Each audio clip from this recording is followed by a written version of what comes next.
When our kids were really small, I used to get their attention by whistling. I had this special little whistle that they would recognize and immediately turn and look to me.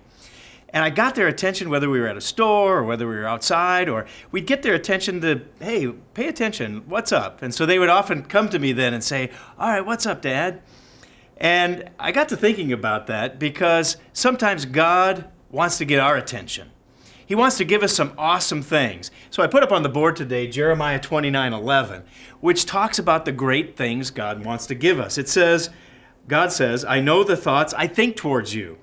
He says, thoughts of peace and not of evil, to give you a future and a hope. And like a good parent, we want our kids to have a future. We want them to have a hope and have something to look forward to that is good. But sometimes God's got to get our attention. And it's not exactly through whistling that He does it. Sometimes God uses circumstances to get our attention. And I wonder if oftentimes we're really listening for that spiritual whistle, you might say. Sometimes God uses circumstances. It might be a trial or a difficulty to get our attention. And yet, on the other hand, sometimes we might have an amazing blessing that God uses to catch our attention, to get us to notice the wonderful things that are happening around us. Maybe it's an unusual blessing.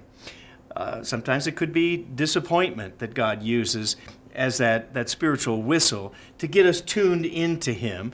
And sometimes just an unusual circumstance, maybe a bizarre happenstance that happens that God can use to get our attention and focus on Him. Now the point is, if something interesting's happening in your life, if that spiritual whistle is going on, don't allow life circumstances, don't allow your busyness to distract you from listening to that spiritual attention getter.